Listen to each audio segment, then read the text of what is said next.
everyone! So today I am going to be talking about hair loss, and this topic has been highly requested by you guys, if I could, talk about hair loss, what could I recommend?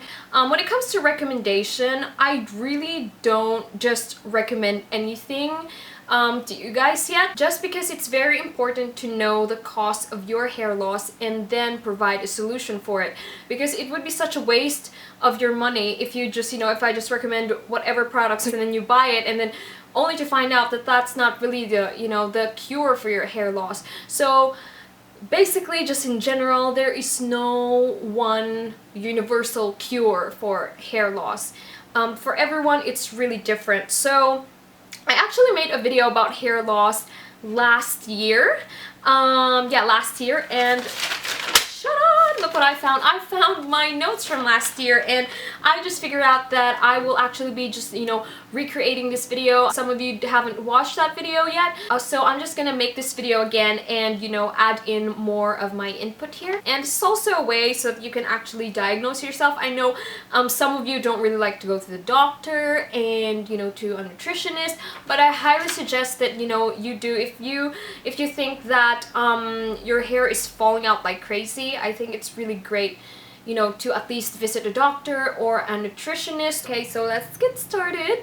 So actually, it's okay to lose 50 to 100 strands per day. I've also read in one website that it says that you can actually potentially lose 250 strands of hair every single time you wash your hair. And it's normal. Hair fall is actually normal. Your hair tends to fall every single day. But however, if you are losing hair more than you should, then I would just enumerate the things in here.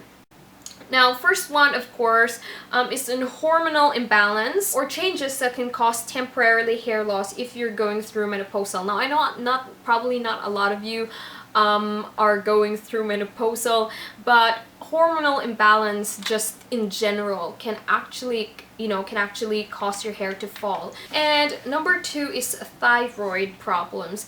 Now, thyroid gland usually helps regulate your hormone levels in your body. Now, if this gland is not functioning right, it can actually cause hair loss. Thyroid glands must be in balance, because if it produces too much or too little, that's what causes your hair to fall. Okay, so the third one is alopecia areata. Now, this is the kind of hair loss that it can actually create patches on your hair. It can create bald spots, like random bald spots all over your head. And if you want a picture reference, you can just go to Google and Google, the picture of how alopecia looks like. And alopecia, this infects when your body's immune system attacks your hair follicles, thus it leads to hair loss, and this mostly affects teenagers and young adults. Hair loss is patchy and is linked to a problem with the immune system, and the hair follicles are not permanently damaged though, so in many cases your hair can grow back in a few months. And if you have patches on your head, castor oil can really help with. And number 4 is genetics.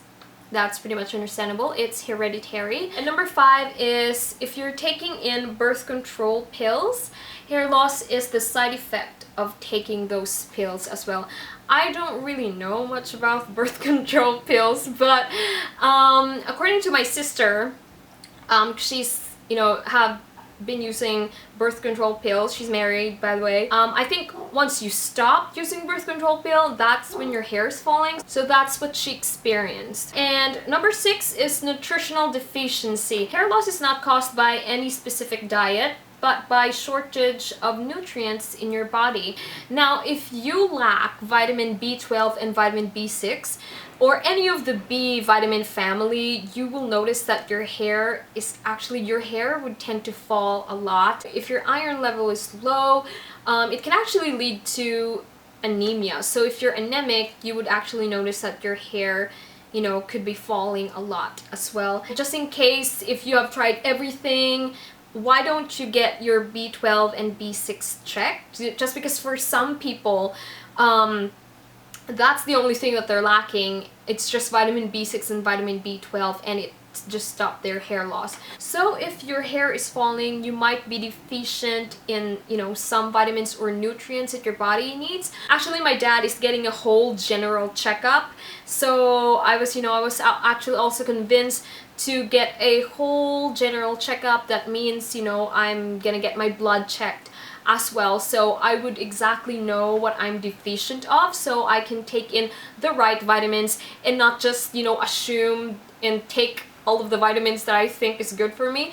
So you want to be precise, you know, on what you're drinking so that you would actually see the full effect on your body. So number 7 is avoid wearing tight ponytails, even cornrows. Actually had a friend way back in high school did cornrows on me, and it hurts like crazy. Like, she was like pulling my hair and stuff because she's making the braids really tight as close to my head. So be careful with that, you know, because cornrows can actually aggravate your scalp, and you know, you don't want to scar your scalp, because if you scar your scalp, there's a tendency that your hair might not grow back. Because some people, they cornrow their hair and they're still fine, you know, it doesn't do much to their scalp. But I think if you have fragile hair, or you know, if you have really sensitive scalp, probably you can skip that hairstyle.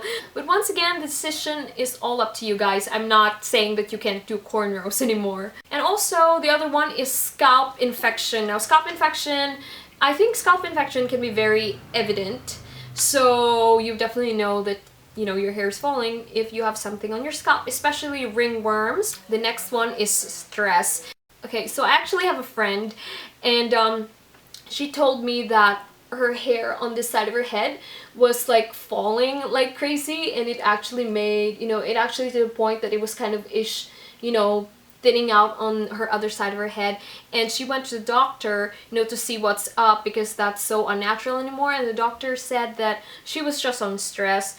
So that is it. Stress can cause hair loss. Actually, stress can lead to a lot of illness, so if you can avoid stress, then that would be really great. And also, stress, when accompanied with illness and trauma, it can cause your hair to stop growing and eventually make your hair fall out. But when your physical or emotional symmetry recuperates, your hair will eventually start to grow, but it usually takes 6 to 9 months for it to grow back. And the next one is, if you are in medication, it can actually cause hair loss, especially if, of course, if you're having chemotherapy. Also, if you are taking medicines that treats high blood pressure, heart disease, arthritis, and depression, sometimes it can cause your hair to fall.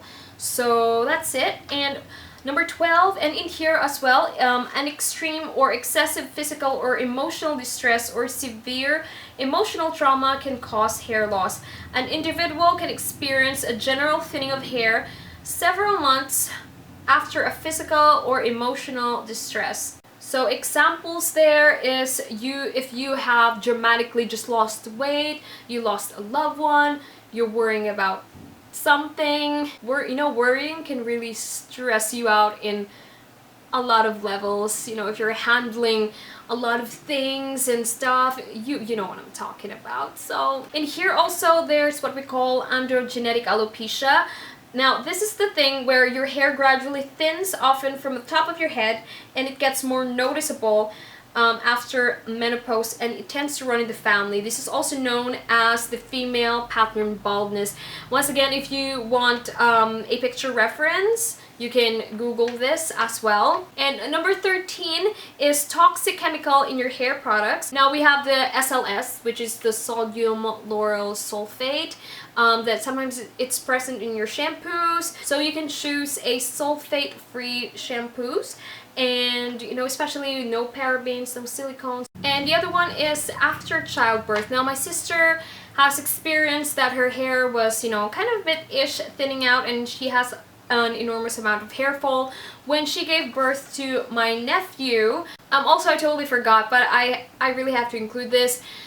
Sometimes, you know, if you are into rebonding or relaxing your hair, or especially if your hair is chemically treated, it can sometimes cause, not all the time, but sometimes it can cause your hair to fall out. Just like my friend, She had her hair relaxed, and I think the amount of the chemical was too strong that it kind of burnt her scalp. It kind of scarred and burnt her scalp, and she just noticed that her hair was falling on some parts of her hair because she actually dyed her hair and then got her hair relaxed, which is not a really good idea. Some parts of her hair was breaking, and it really caused a lot of split ends on her hair as well. If you ever want to relax your hair, if you want to rebond or get your hair permed, I suggest really going to a professional. I mean, it's worth spending a lot rather than going for the cheap ones and then getting your hair destroyed. So, and especially your scalp, because we all must be concerned